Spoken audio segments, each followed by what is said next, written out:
Hello everyone, welcome back to my channel Shweta Rajput versatile.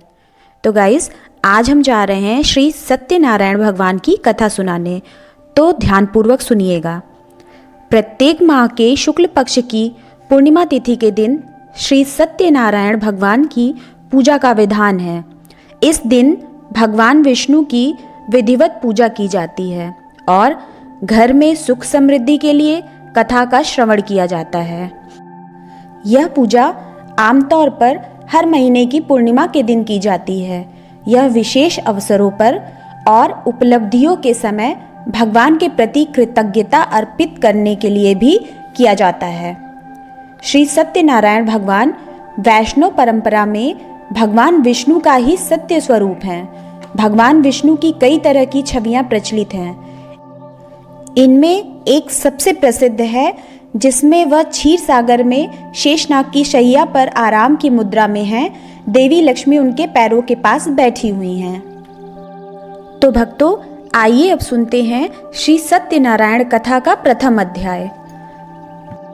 एक समय की बात है, नौशीरण्य तीर्थ में शौनिकादि 88,000 ऋषियों ने श्री सूत जी से पूछा, हे प्रभु, इस कलयुग में वेद विद्या रहित मनुष्यों को प्रभु भक्ति किस प्रकार मिल सकती है तथा उनका उद्धार कैसे होगा? हे मुनि श्रेष्ठ, कोई ऐसा तप बताइए जिससे थोड़े समय में ही पुण्य मिले और मनवांछित फल भी मिल जाए। इस प्रकार की कथा सुनने की हम इच्छा रखते हैं। सर्व शास्त्रों के ज्ञाता सूत जी बोले, हे वैष्णवों में पूज्य, आप सभी ने प्राणियों के हित की बात पूछी है, इसलिए मैं एक ऐसे श्रेष्ठ व्रत को आप लोगों को बताऊंगा जिसे नारद जी ने लक्ष्मी नारायण जी से पूछा था और लक्ष्मीपति ने मुनि श्रेष्ठ नारद जी से कहा था। आप सब इसे ध्यान से सुनिए। एक समय की बात है, योगीराज नारद जी दूसरों के हित की इच्छा लिए अनेकों लोकों में घूमते हुए मृत्युलोक में आ पहुँचे। यहाँ उन्होंने अनेक योनियों में जन्मे प्रायः सभी मनुष्यों को अपने कर्मों द्वारा अनेकों दुखों से पीड़ित देखा। उनका दुख देख नारद जी सोचने लगे कि कैसा यत्न किया जाए जिसके करने से निश्चित रूप से मानव के दुखों का अंत हो जाए। इसी विचार पर मनन करते हुए वह विष्णुलोक में गए। वहां वह देवों के ईश भगवान नारायण की स्तुति करने लगे, जिनके हाथों में शंख, चक्र, गदा और पद्म थे, गले में वरमाला पहने हुए थे। स्तुति करते हुए नारद जी बोले, हे भगवान, आप अत्यंत शक्ति से संपन्न हैं। मन तथा वाणी भी आपको नहीं पा सकती है। आपका आदि, मध्य तथा अंत नहीं है। निर्गुण स्वरूप सृष्टि के कारण भक्तों के दुख को दूर करने वाले आपको मेरा नमस्कार है। नारद जी की स्तुति सुन विष्णु भगवान बोले, हे मुनि श्रेष्ठ, आपके मन में क्या है? आप किस काम के लिए पधारे हैं? उसे निसंकोच कहो। इस पर नारद मुनि बोले कि मृत्युलोक में अनेक योनियों में जन्मे मनुष्य अपने कर्मों के द्वारा अनेकों दुख से दुखी हो रहे हैं। हे नाथ, आप मुझ पर दया रखते हैं तो बताइए कि वो मनुष्य थोड़े प्रयास से ही अपने दुखों से कैसे छुटकारा पा सकते हैं? श्री हरि बोले, हे नारद, मनुष्यों की भलाई के लिए तुमने बहुत अच्छी बात पूछी है, जिसके करने से मनुष्य मोह से छूट जाता है।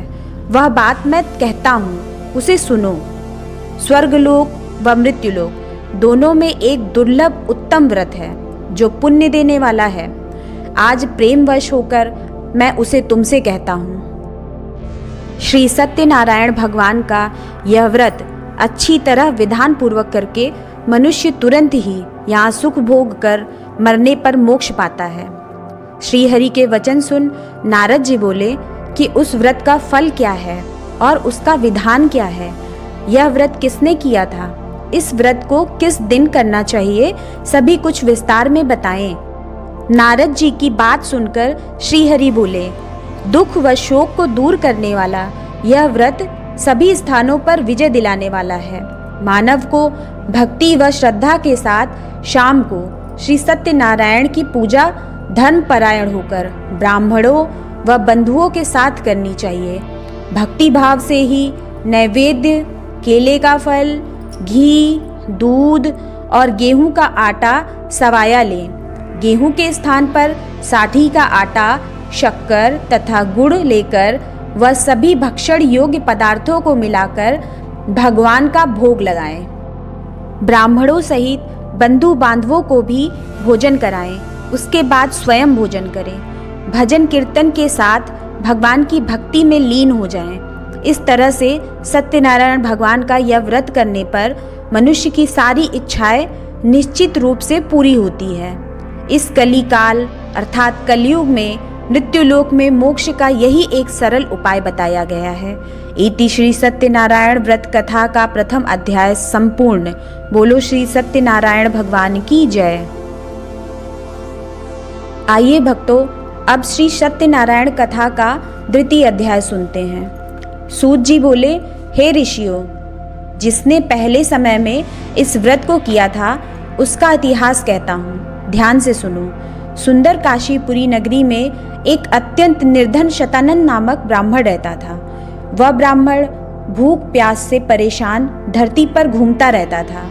ब्राह्मणों से प्रेम करने वाले भगवान ने एक दिन ब्राह्मण का वेश धारण कर उसके पास जाकर पूछा, हे विप्र, नित्य दुखी होकर तुम पृथ्वी पर क्यों घूमते हो? दीन ब्राह्मण बोला, मैं निर्धन ब्राह्मण हूँ, भिक्षा के लिए धरती पर घूमता हूँ। हे भगवान, यदि आप इसका कोई उपाय जानते हो तो बताइए। वृद्ध ब्राह्मण कहता है कि सत्यनारायण भगवान मनोवांछित फल देने वाले हैं, इसलिए तुम उनका पूजन करो। इसे करने से मनुष्य सभी दुखों से मुक्त हो जाता है। वृद्ध ब्राह्मण बनकर आए श्री सत्यनारायण भगवान उस निर्धन ब्राह्मण को व्रत का सारा विधान बताकर अंतर्ध्यान हो गए।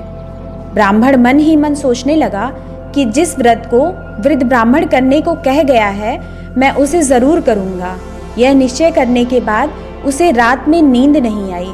वह सवेरे उठकर सत्यनारायण भगवान के व्रत का निश्चय कर भिक्षा के लिए चला गया। उस दिन निर्धन ब्राह्मण को भिक्षा में बहुत धन मिला, जिससे उसने बंधु बांधवों के साथ मिलकर श्री सत्यनारायण भगवान का व्रत संपन्न किया। भगवान सत्यनारायण का व्रत संपन्न करने के बाद वह निर्धन ब्राह्मण सभी दुखों से छूट गया और अनेक प्रकार की संपत्तियों से युक्त हो गया। उसी समय से यह ब्राह्मण हर माह इस व्रत को करने लगा। इस तरह से सत्यनारायण भगवान के व्रत को जो मनुष्य करेगा वह सभी प्रकार के पापों से छूटकर मोक्ष को प्राप्त होगा। जो मनुष्य इस व्रत को करेगा वह भी सभी दुखों से मुक्त हो जाएगा। सूत जी बोले कि इस तरह से नारद जी से नारायण जी का कहा हुआ श्री सत्यनारायण व्रत को मैंने तुमसे कहा। हे विप्रो, मैं अब और क्या कहूँ? ऋषि बोले, हे मुनिवर, संसार में उस विप्र से सुनकर और किस किस ने इस व्रत को किया, हम सब इस बात को सुनना चाहते हैं। इसके लिए हमारे मन में श्रद्धा का भाव है। सूत जी बोले, हे मुनियों, जिस जिसने इस व्रत को किया है वह सब सुनो। एक समय वही विप्र धन व ऐश्वर्य के अनुसार अपने बंधु बांधवों के साथ इस व्रत को करने को तैयार हुआ। उसी समय एक लकड़ी बेचने वाला बूढ़ा आदमी आया और लकड़ियां बाहर रखकर अंदर ब्राह्मण के घर में गया। प्यास से दुखी व लकड़हारा उनको व्रत करते देख विप्र को नमस्कार कर पूछने लगा कि आप यह क्या कर रहे हैं तथा इसे करने से क्या फल मिलेगा, कृपया मुझे भी बताइए। ब्राह्मण ने कहा कि सब मनोकामनाओं को पूरा करने वाला यह सत्यनारायण भगवान का व्रत है। इनकी कृपा से ही मेरे घर में धन धान्य आदि की वृद्धि हुई है। विप्र से सत्यनारायण व्रत के बारे में जानकर लकड़हारा बहुत प्रसन्न हुआ। चरणामृत लेकर वह प्रसाद खाने के बाद वह अपने घर गया। लकड़हारे ने अपने मन में संकल्प किया कि आज लकड़ी बेचने से जो धन मिलेगा उसी से श्री सत्यनारायण भगवान का उत्तम व्रत करूंगा। मन में इस विचार को ले बूढ़ा आदमी सिर पर लकड़ियां रख उस नगर में बेचने गया जहां धनी लोग ज्यादा रहते थे। उस नगर में उसे अपनी लकड़ियों का दाम पहले से 4 गुना अधिक मिलता है। बूढ़ा प्रसन्नता के साथ दाम लेकर केले, शक्कर, घी, दूध, दही और गेहूं का आटा ले लिया और सत्यनारायण भगवान के व्रत की अन्य सामग्रियां लेकर अपने घर गया। वहां उसने अपने बंधु बांधवों को बुलाकर विधि विधान से सत्यनारायण भगवान का पूजन और व्रत किया। इस व्रत के प्रभाव से वह बूढ़ा लकड़हारा धन, पुत्र आदि से युक्त होकर संसार के समस्त सुख भोग अंतकाल में वैकुंठ धाम चला गया। इति श्री सत्यनारायण व्रत कथा का 2य अध्याय संपूर्ण। बोलो श्री सत्यनारायण भगवान की जय। आइए भक्तों, अब सुनते हैं श्री सत्यनारायण कथा का 3 अध्याय। सूत जी बोले, हे श्रेष्ठ मुनियों, अब आगे की कथा कहता हूँ। पहले समय में उल्कामुख नाम का एक बुद्धिमान राजा था। वह सत्यवक्ता और जितेंद्रिय था। प्रतिदिन देव स्थानों पर जाता और निर्धनों को धन देकर उनके कष्ट दूर करता था। उसकी पत्नी कमल के समान मुख वाली तथा सती साध्वी थी। भद्रशिला नदी के तट पर उन दोनों ने श्री सत्यनारायण भगवान का व्रत किया। उसी समय साधु नाम का एक वैश्य आया। उसके पास व्यापार करने के लिए बहुत सा धन भी था। राजा को व्रत करते देखकर वह विनय के साथ पूछने लगा, हे राजन, भक्ति भाव से पूर्ण होकर आप यह क्या कर रहे हैं? मैं सुनने की इच्छा रखता हूँ, तो आप मुझे बताएं। राजा बोला, हे साधु, अपने बंधु बांधवों के साथ पुत्रादि की प्राप्ति के लिए एक महाशक्तिमान श्री सत्यनारायण भगवान का व्रत व पूजन कर रहा हूँ। राजा के वचन सुन साधु आदर से बोला, हे राजन, मुझे इस व्रत का सारा विधान कहिए। आपके कथनानुसार मैं भी इस व्रत को करूँगा। मेरी भी संतान नहीं है और इस व्रत को करने से निश्चित रूप से मुझे संतान की प्राप्ति होगी। राजा से व्रत का सारा विधान सुन व्यापार से निवृत्त हो वह अपने घर गया। साधु वैश्य ने अपनी पत्नी को संतान देने वाले इस व्रत का वर्णन कह सुनाया और कहा कि जब मेरी संतान होगी तब मैं इस व्रत को करूँगा। साधु ने इस तरह के वचन अपनी पत्नी लीलावती से कहे। एक दिन लीलावती पति के साथ आनंदित हो सांसारिक धर्म में निवृत्त होकर सत्यनारायण भगवान की कृपा से गर्भवती हो गई। 10वें महीने में उसके गर्भ से एक सुंदर कन्या ने जन्म लिया। दिनों दिन वह ऐसे बढ़ने लगी जैसे कि शुक्ल पक्ष का चंद्रमा बढ़ता है। माता पिता ने अपनी कन्या का नाम कलावती रखा। एक दिन लीलावती ने मीठे शब्दों में अपने पति को याद दिलाया कि आपने सत्यनारायण भगवान के जिस व्रत को करने का संकल्प किया था उसे करने का समय आ गया है। आप इस व्रत को करिए। साधु बोला कि हे प्रिय, इस व्रत को मैं उसके विवाह पर करूँगा। इस प्रकार अपनी पत्नी को आश्वासन देकर वह नगर को चला गया। कलावती पिता के घर में रह वृद्धि को प्राप्त हो गई। साधु ने एक बार नगर में अपनी कन्या को सखियों के साथ देखा तो तुरंत ही दूत को बुलाया और कहा कि मेरी कन्या के लिए योग्य वर देख कर आओ। साधु की बात सुनकर दूत कंचन नगर में पहुंचा और वहां देखभाल कर लड़की के लिए सुयोग्य वणिक पुत्र को ले आया। सुयोग्य लड़के को देख साधु ने बंधु बांधवों को बुलाकर अपनी पुत्री का विवाह कर दिया। लेकिन दुर्भाग्य की बात यह है कि साधु ने अभी भी श्री सत्यनारायण भगवान का व्रत नहीं किया। इस पर श्री सत्यनारायण भगवान क्रोधित हो गए और श्राप दिया कि साधु को अत्यधिक दुख मिले। अपने कार्य में कुशल साधु बनिया जमाई को लेकर समुद्र के पास स्थित होकर रत्नासारपुर नगर में गया। वहां जाकर दामाद ससुर दोनों मिलकर चंद्रकेतु राजा के नगर में व्यापार करने लगे। एक दिन भगवान सत्यनारायण की माया से एक चोर राजा का धन चुराकर भाग रहा था। उसने राजा के सिपाहियों को अपना पीछा करते देख चुराया हुआ धन वहां रख दिया जहां साधु अपने जमाई के साथ ठहरा हुआ था। राजा के सिपाहियों ने साधु वैश्य के पास राजा का धन पड़ा देखा तो वह ससुर जमाई दोनों को बांधकर प्रसन्नता से राजा के पास ले गए और कहा कि उन दोनों चोरों को हम पकड़ लाए हैं। आप आगे की कार्यवाही की आज्ञा दें। राजा की आज्ञा से उन दोनों को कठिन कारावास में डाल दिया गया और उनका सारा धन भी उनसे छीन लिया गया। श्री सत्यनारायण भगवान के श्राप से साधु की पत्नी भी बहुत दुखी हुई। घर में जो धन रखा था उसे चोर चुरा ले गए। शारीरिक तथा मानसिक पीड़ा व भूख प्यास से अति दुखी हो अन्न की चिंता में कलावती ब्राह्मण के घर गई।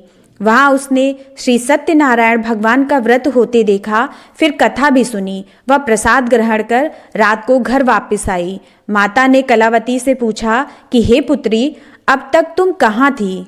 तेरे मन में क्या है? कलावती ने अपनी माता से कहा, हे माता, मैंने एक ब्राह्मण के घर में श्री सत्यनारायण भगवान का व्रत देखा है। कन्या के वचन सुनकर लीलावती भगवान के पूजन की तैयारी करने लगी। लीलावती ने परिवार व बंधुओं सहित श्री सत्यनारायण भगवान का पूजन किया और उनसे वर मांगा कि मेरे पति तथा जमाई शीघ्र घर आ जाएं। साथ ही यह प्रार्थना भी की कि हम सबका अपराध क्षमा करें। श्री सत्यनारायण भगवान इस व्रत से संतुष्ट हो गए और राजा चंद्रकेतु को सपने में दर्शन देकर कहा कि हे राजन, तुम उन दोनों वैश्यों को छोड़ दो और तुमने उनका जो धन लिया है उसे वापस कर दो। अगर ऐसा नहीं किया तो मैं तुम्हारा धन, राज्य व संतान सभी को नष्ट कर दूंगा। राजा को यह सब कहकर वह अंतर्ध्यान हो गए। प्रातःकाल सभा में राजा ने अपना सपना सुनाया। फिर बोले कि वणिक पुत्रों को कैद से मुक्त कर सभा में लाओ। दोनों ने आते ही राजा को प्रणाम किया। राजा मीठी वाणी में बोला, हे महानुभावों, भाग्यवश ऐसा कठिन दुख तुम्हें प्राप्त हुआ है, लेकिन अब तुम्हें कोई भय नहीं है। ऐसा कह राजा ने उन दोनों को नए वस्त्राभूषण भी पहनाए और जितना धन उनका लिया था उससे दुगना धन वापस कर दिया। दोनों वैश्य अपने घर को चल दिए। इति श्री सत्यनारायण व्रत कथा का 3य अध्याय संपूर्ण। बोलो श्री सत्यनारायण भगवान की जय। आइए भक्तों, अब हम सुनते हैं श्री सत्यनारायण कथा का 4th अध्याय। सूत जी बोले, वैश्य ने मंगलाचार कर अपनी यात्रा आरंभ की और अपने नगर की ओर चल दिए। उनके थोड़ी दूर जाने पर एक दंडी वेशधारी श्री सत्यनारायण ने उनसे पूछा, हे साधु, तेरी नाव में क्या है? अभिवाड़ी वणिक हंसता हुआ बोला, हे दंडी, आप क्यों पूछते हो? क्या धन लेने की इच्छा है? मेरी नाव में तो बेल व पत्ते भरे हुए हैं। वैश्य के कठोर वचन सुनकर भगवान बोले, तुम्हारा वचन सत्य हो। दंडी ऐसे वचन कह वहाँ से दूर चले गए। कुछ दूर जाकर समुद्र के किनारे बैठ गए। दंडी के जाने के बाद साधु वैश्य ने नित्य क्रिया के पश्चात नाव को ऊंची उठते देखकर अचंभा माना और नाव में बेल पत्ते आदि देख वह मूर्छित हो जमीन पर गिर पड़ा और जब उसे चेत हुआ तो वह अत्यंत शोक में डूब गया।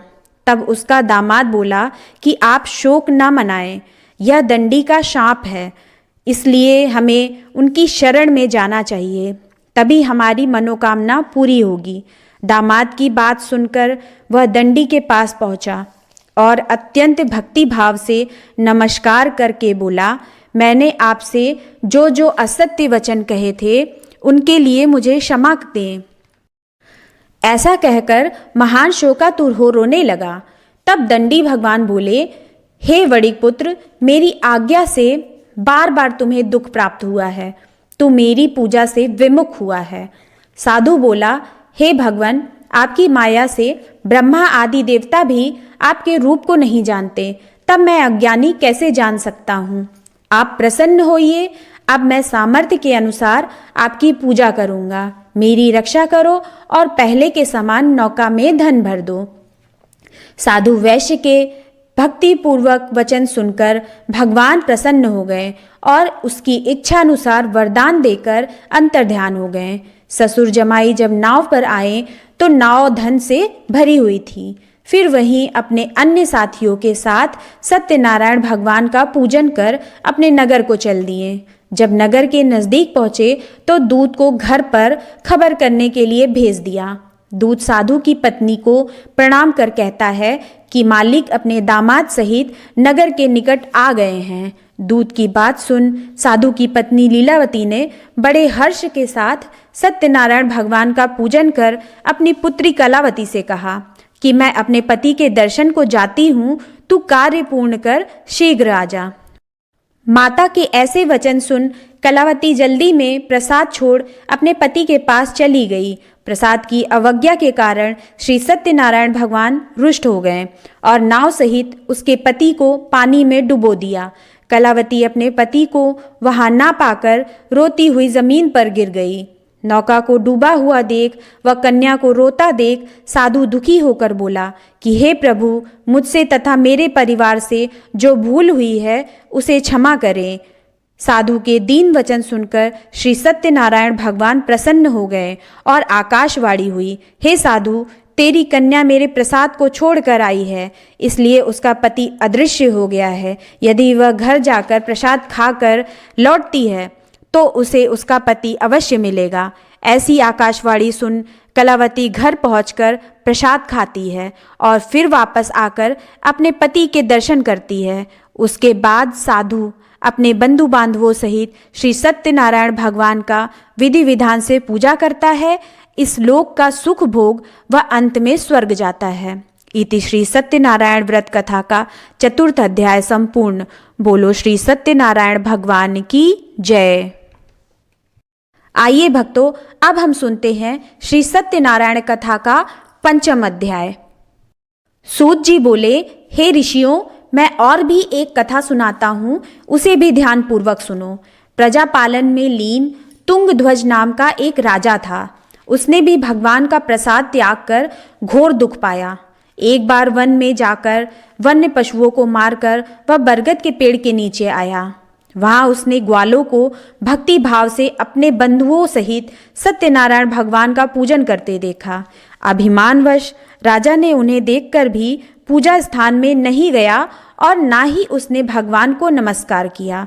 ग्वालों ने राजा को प्रसाद दिया, लेकिन उसने वह प्रसाद नहीं खाया और प्रसाद को वहीं छोड़कर वह अपने नगर को चला गया। जब वह नगर में पहुंचा तो वहां सब कुछ तहस नहस हुआ पाया, तो वह शीघ्र ही समझ गया कि यह सब भगवान ने ही किया है। वह दोबारा ग्वालों के पास पहुंचा और विधि पूर्वक पूजा करके प्रसाद खाया, तो श्री सत्यनारायण भगवान की कृपा से सब कुछ पहले जैसा हो गया। दीर्घ काल तक सुख भोगने के बाद मरणोपरांत उसे स्वर्गलोक की प्राप्ति हुई। जो मनुष्य परम दुर्लभ इस व्रत को करेगा तो भगवान सत्यनारायण की अनुकंपा से उसे धन धान्य की प्राप्ति होगी। निर्धन धनी हो जाता है और भय मुक्त हो जीवन जीता है। संतानहीन मनुष्य को संतान सुख मिलता है और सारे मनोरथ पूर्ण होने पर मानव अंत काल में वैकुंठ धाम को जाता है। सूत जी बोले, जिन्होंने पहले इस व्रत को किया है, अब उनके दूसरे जन्म की कथा कहता हूँ। वृद्ध शतानंद ब्राह्मण ने सुदामा का जन्म लेकर मोक्ष की प्राप्ति की। लकड़हारे ने अगले जन्म में निषाद बनकर मोक्ष प्राप्त किया। उल्का मुख नाम का राजा दशरथ होकर वैकुंठ को गए। साधु नाम के वैश्य ने मोर ध्वज बनकर अपने पुत्र को आरे से चीरकर मोक्ष पाया। महाराज तुंगध्वज ने स्वयंभू होकर भगवान में भक्ति युक्त हो कर्म कर मोक्ष पाया। इस प्रकार जो मनुष्य श्री सत्यनारायण भगवान के व्रत की कथा का श्रवण करते हैं, वे सांसारिक बंधनों से मुक्त होकर मोक्ष को पाते हैं। इसमें किंचित भी संदेह नहीं है। इति श्री सत्यनारायण व्रत कथा का 5वां अध्याय संपूर्ण। बोलो श्री सत्यनारायण भगवान की जय। भक्तों, मैं आशा करती हूँ कि हमारे द्वारा सुनाई गई श्री सत्यनारायण कथा आप सभी को बहुत पसंद आई होगी। हमारे इस वीडियो को अपने फेसबुक, व्हाट्सएप, इंस्टाग्राम पर ज़रूर शेयर करें। आप हमारे इस चैनल को ज़रूर सब्सक्राइब करें, जिससे हमारे लेटेस्ट वीडियो की नोटिफिकेशन आपको तत्काल मिल सके। तो गाइज़, यही मैं अपना वीडियो समाप्त करती हूँ। मिलते हैं नेक्स्ट वीडियो में। तो बोलो श्री सत्यनारायण भगवान की जय।